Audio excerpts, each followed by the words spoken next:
Shalom, nous allons étudier le daf Yod Gimel dans Masechet Psachim. Nous reprenons au daf Amar Nachman Amar Rav Alakha ki Rabbi Yehuda, Alakha comme Rabbi Yehuda, c'est-à-dire qu'on arrête de manger à la fin de la 4e heure, qu'on laisse pendant la 5e heure sans rien faire et qu'on brûle à partir de la 6e heure. Amar le Rav Nachman, Rav dit Rav Nachman, Venem Amar Alakha ki Rabbi Meir. Pourquoi tu ne dis pas que l'Alakha comme Rabbi Meir? Pourquoi? Satam Lantana Kevate, parce qu'on a une Mishnah anonyme qui a l'air de dire comme Rabbi Meir, et donc en général on est posé que l'Alakha comme une Mishnah anonyme. Ditnan, c'est marqué donc dans une Mishnah de notre Masechet, Kol Sha'a shemutar le'echol ma'achid. À toute heure où on peut manger du chametz, eh bien on peut donner à manger à son animal. Et donc a priori là-bas, ça a l'air d'être par rapport justement à Rabbi Meir, qui a l'air de dire que tant qu'on peut donner à manger à l'animal, c'est la 5e heure, on peut aussi manger. L'Agma dit non. Ha'i lavstamahi mishum de kashia mutar. Non, en fait, on réalise que là-bas, c'est pas vraiment Stam Rabbi Meir, c'est finalement plutôt comme Rabban Shimon ben Gamliel. Comme Rabban Gamliel. Pourquoi Rabban Gamliel avait dit qu'on faisait une distinction entre Trouma et le reste, que la Trouma, les Kohanim peuvent la manger la 5e heure, alors que l'Israël ne peuvent pas manger de Chametz. Pourquoi? Parce que c'est pas marqué là-bas Kol Sha'a Ochel, à toute heure où on mange, on donne à manger aux animaux. C'est marqué à toute heure où c'est autorisé. C'est-à-dire que c'est autorisé pour certains, mais pas pour d'autres. Donc c'est autorisé pour les Kohanim. À l'heure où c'est autorisé pour les Kohanim, c'est autorisé de donner à manger aux animaux. Et donc c'est la preuve que cette Mishnah n'est pas une stam de Rabbi Meir, plutôt comme Rabban Gamliel. L'Agma dit, si ça nimama, alors Rabban Gamliel, Davalem Machria, alors si c'est ça, on devrait être posé comme cette Mishnah, parce que Rabban Gamliel est le troisième avis dans une marloquette, et que le troisième en général, c'est lui qui l'emporte. Amarle, non, Rabban Gamliel la Machiahu, tam de Nafsheka Amar. L'Agma donne une première réponse, elle dit non. Quand est-ce qu'on est posé avec l'Alakha comme le troisième? C'est quand le troisième vient trancher entre les deux premiers. Mais là, c'est un avis à part entière. Et donc, du coup, il n'y a pas de raison d'être posé avec l'Alakha plus comme lui que comme les autres. Deuxième réponse est Baitema, Rav Damar Kaitana. Ou peut-être que Rav, quand il a dit que l'Alakha était comme Rabbi Yehuda, il s'appuie sur une autre braïta, un autre Tana, dans une autre braïta. Des Tanya, c'est marqué dans une braïta, Arbasa Shechaliot Beshabbat. Quand le 14, la veille de Pessah tombe à Shabbat, Bevaharin et Takol, on brûle tout le chametz, midifna Shabbat avant le Shabbat. Les sorfines et on brûle en même temps. Trumot, tmeot, le chametz qui est de la trouma impure, des prélèvements donc impurs. Tlouyot, celle sur laquelle on a un doute. Théorot, c'est même celles qui sont pures pour pas les laisser pour à la fête de Pessah. Mouchairim mina théorot, maison chez Seudot. Mais de la trouma pure que les kohanim peuvent consommer, on en laisse simplement de quoi faire 2 repas de Shabbat. Kedel echol adarba shaot pour manger jusqu'à la 4e heure de la matinée du Shabbat en question. Divrei Rabbi Lazar ben Yehuda, Ishbartota, ça c'est les paroles de Rabbi Lazar ben Yehuda. Shama mishum Rabbi Yoshua, au nom de Rabbi Yoshua. Là-dessus, Chachamim lui oppose. Amroulo lui dit Théorot, lo isarfu, Shema imatse ulaim yochalim. Non, les trumot qui sont purs, on peut pas les brûler avant Shabbat. Peut-être que pendant Shabbat, il y a des gens qui vont être intéressés des kohanim à les consommer. On peut pas brûler une trouma pure pour rien. Réponse. Amalaen, gva bikshu velo matsu. Non, on a déjà cherché avant Shabbat, on n'a pas trouvé. Réponse de Chachamim Roulo, Shema chutz la choma lanou. Peut-être qu'il y a des gens de l'extérieur de la ville qui vont arriver, qui vont manger. Amalaen, il leur a répondu, les divrechem, selon vous, atluyot lo isarfu. Si c'est ça, même les trumot sur lesquels on a un doute, et qu'on attend un certain temps, et qu'à la fin on les brûle avant Pessah. Si c'est ça, on ne devrait même pas les brûler selon vous. Pourquoi? Chez Mayavo Eliaou, peut-être que Navi va venir avant le Mashiach, et donc avant Pessah ici, et nous annoncer que finalement le doute sur lequel qu'on a sur les trumot est un faux doute et que finalement c'est mouta. Alors là-dessus ils ont dit Amroulo kva muftar lahem le Israël she'en el yeuba lo barve shabbatot velo barve yom tovim mipnei haTorah. On a déjà nous une certitude qu'on n'aura pas la venue d'Eliaou Navi pour annoncer le Mashiach qui viendra la veille de Shabbat ou la veille de Pessah, parce qu'on sera trop préoccupé ces jours-là, donc c'est pour ça que c'est pas tant une objection. En tout cas, Amrou lo zazul misham ad shekavu alakha ki Rabbi Lazar bar ish bartota shama mishum Rabbi Yoshua. Et la Gemara dit les sages se sont posés et ils ont fixé l'alakha comme Rabbi Lazar ben Yehuda ish bartota, et on a bien vu que il a dit qu'on préparait tout pour pouvoir, et on laissait de la trouma pour que la trouma soit consommée la veille de Pessah jusqu'à la 4e heure. Donc mashma, qu'on est possèque, après la 4e heure, on ne peut plus manger, donc comme Rabbi Yehuda. Donc la Gemara pense bien que comme on a dit que l'alakha est comme lui, c'est même par rapport à l'horaire. Maïla va filou l'échol, n'est-ce pas, que quand on dit que l'alakha est comme lui, c'est même par rapport à l'horaire. Et la réponse de la Gemara, Marafapa, Mishmei de Rava, au nom de Rava, c'est pas sûr. Lo levaer. Peut-être qu'en réalité, quand on a dit que l'alakha est comme lui, c'est par rapport au sujet principal de la Braïta, c'est-à-dire, qu'est-ce que l'on brûle? Et c'était ça, l'essentiel de la discussion. Est-ce qu'on brûle avant ce Shabbat en question, les trumot qui sont pures, ou est-ce qu'on ne brûle que celles qui sont impures ou sfekot? Selon ce Rabbi Lazar, eh bien, on peut effectivement brûler toutes les troumottes, et selon Chachamim, non. Et c'est là-dessus qu'on a été posé avec la halakha, comme lui, mais par rapport à 4 heures ou 5 heures, on n'a pas forcément de preuve de cette braïta. Maintenant, la Gemara nous dit que Rabbi pense aussi que la halakha est comme Rabbi Uda. Ve'av Rabbi Savala, de Rav Nachman, il pense comme Rav Nachman, au nom de Rav, que la halakha est comme Rabbi Uda. D'Amar, Rabin, Barabada. Car Rabin Barada dit, Maase Badam Echad Shivkid, d'Iskaya, il y a un homme qui a laissé une sorte de grand panier comme ça de Chametz, mais là Chametz, c'est Yochanan Chakukaa. Chez un homme qu'on appelait Yochanan Chakukaa. Vinik voa achbarim, et il y a des rats qui ont ouvert, et bah, il y a Chametz, mais Fatses Yotse. Et du coup, le Chametz est en train de tomber par terre et de se perdre.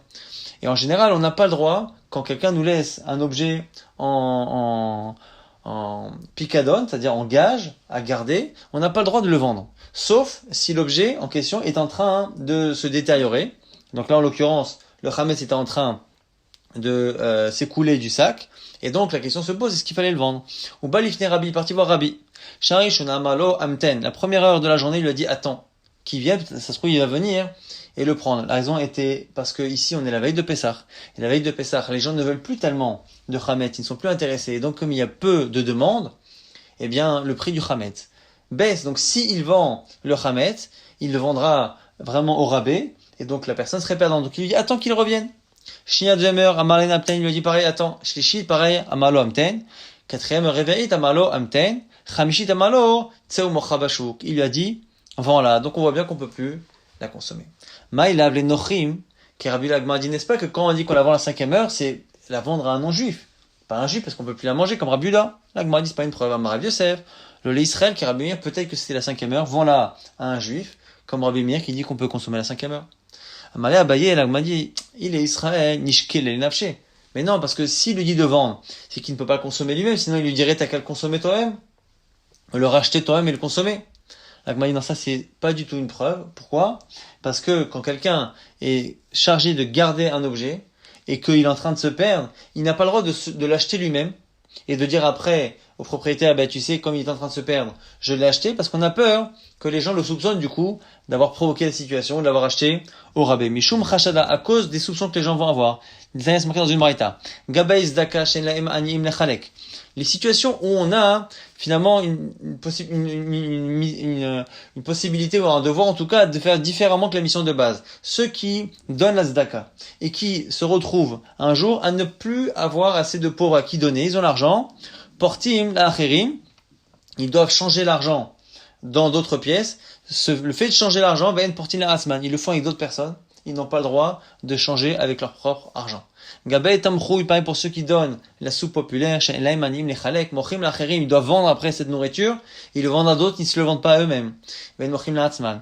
Mishum shilma viten mekim, mais Hachem ou Israël, c'est marqué qu'on a une mitzvah d'être propre, c'est-à-dire d'être honnête aux yeux d'Hachem, mais même aux yeux d'Israël, aux yeux de nos frères, on se doit d'être naki. Donc c'est la raison pour laquelle il n'aura pas le droit de se vendre le picadon. C'est pour ça qu'il se le vend pas à lui-même. Mais il peut très bien le vendre à un juif et dire que c'est comme Rabbi Meir qui dit qu'on mange à la 5e heure. Ou effectivement le vendre à un goy si on dit que c'est comme Rabbi Uda. Mais on n'a pas de preuve, en tout cas de cet enseignement, que Rabbi pense comme Rabbi Uda. On dit Amalé Ravada Barmat Nane Rav Yosef. Alors maintenant on dit Rav Yosef, pourquoi tu objectes? Tu nous as toi-même expliqué cette braïta de Rabbi comme étant une braïta où à la 5e heure, Rabbi lui aurait dit d'aller la vendre à un non-juif à la 5e heure. Mashma qu'on peut pas la donner à un juif et que donc finalement c'est comme Rabbi Uda. Rabbi Yosef dit mais attendez, j'ai quand même un autre problème. Pourquoi? Amar Rabbi Yosef keman azla hashmata des Rabbi. Cet enseignement de Rabbi, il y a un problème, c'est que par ailleurs il ne peut être que selon Rabban Shimon ben Gamliel. Pourquoi? Kirashbag, c'est marqué dans une Mishnah, Amafkid perot etzel chavero, celui qui laisse des fruits chez quelqu'un. Afilu hen avudin lo igar bahem. Selon Chachamim, Tanakama, même si les fruits sont en train de s'abîmer, il n'a pas le droit de les toucher ni de les vendre. Rabban Shimon ben Gamliel Omer, c'est lui qui dit mochal bevedin mipnei hashavat aveda. Il les vend au bedin parce que c'est considéré comme étant le fait de rapporter à quelqu'un un objet perdu. C'est en train de se perdre, tu as une mise à lui rendre, tu lui rends. Abaye repousse, Abaye, son élève. Mais là, Vitmar, là, on dit là-dessus, Amar Rabba Barbachana, Amar Rabbi Yochanan, on Rabbi Yochanan, dit Loshanu, ce qu'on a dit là-bas, et là, Bichidech Esronan. C'est quand les fruits se perdent de manière plus ou moins normale. Mais si l'objet se perd de manière exceptionnelle, Mohan m'avait dit, tout le monde est d'accord qu'on doit le vendre. Et Koshekanacha, des absidés gamrés, et a fortiori ici, où non seulement c'était en train de tomber par terre, mais on arrivait surtout à l'heure où on pouvait plus le consommer, et n'est même plus le vendre parce que ça sort Bé'ana. Et donc là-bas, il n'y aurait pas de discussion. Donc finalement, ce qu'a dit Rabbi, c'est pas du tout lié à la marloquette entre Rashbag et Tanakama dans la Braïta.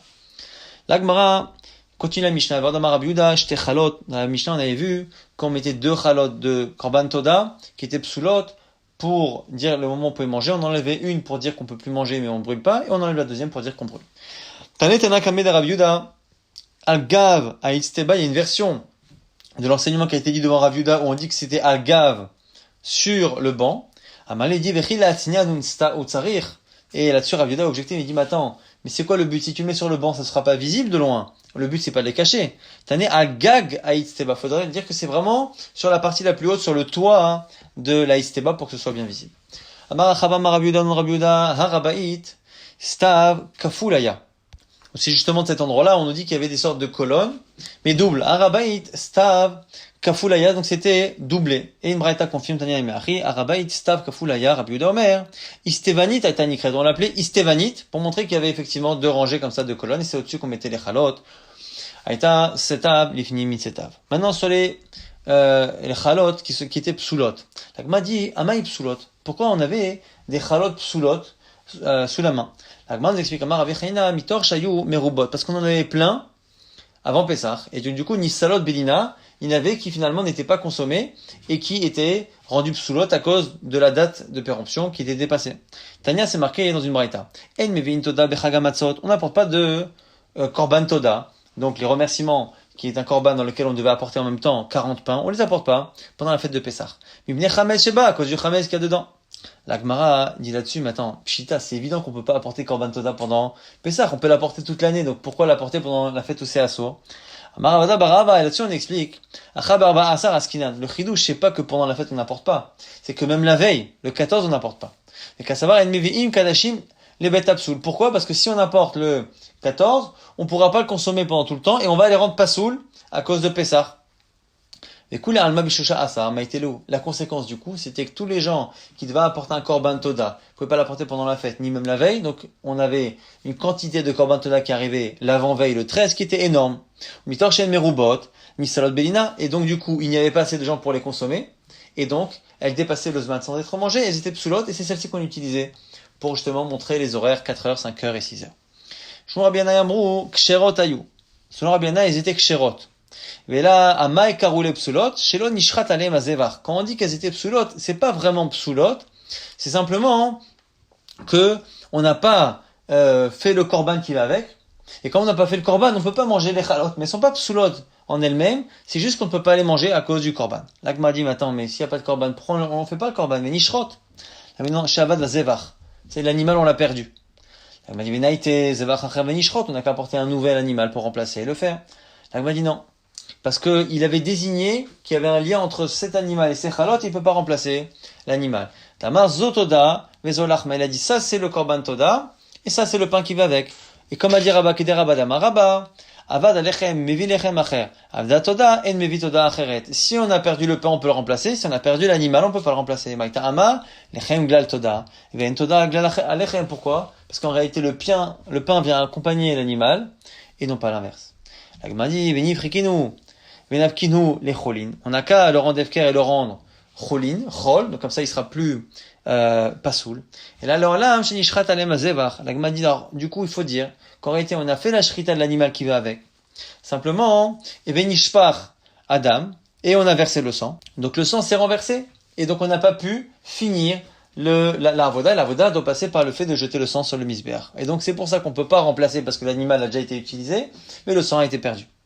La Gemara dit, ukeman comme qui? Karabi. Comme Rabbi Dama, Rabbi Shnen Dvarim Amatirim Ma'alim Ze Belose. Il y a 2 choses qui sont importantes pour le korban, et qui peuvent quand même, Ma'alim, c'est-à-dire faire monter l'animal à une kedusha, même s'il en manque un des 2. Tania, c'est marqué dans une braïta, qui s'attire les korbanot qu'on apporte à Shavuot. El mekachim et alechem ela bishrita ne peuvent rendre le pain associé kadosh que avec la shrita. Ketzad, exemple. Shrata nishma. On a fait le korban, leshem shamaim. Les arak daman nishma, on a jeté le sang lishma. Kidesh alechem, le pain et kadosh. Shradan shelo lishman, vezarak daman shelo lishman, si on a fait tout le maasé, mais sans la bonne kavana, on n'a rien du tout le kiddush adechem.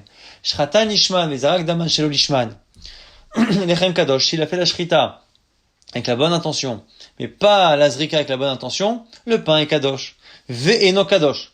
Et d'une certaine manière, il n'est pas combien. Donc il est kadosh, c'est qu'on peut pas en faire ce qu'on veut, mais il est pas kadosh dans le sens où on peut pas le manger. Divrei Rabbi.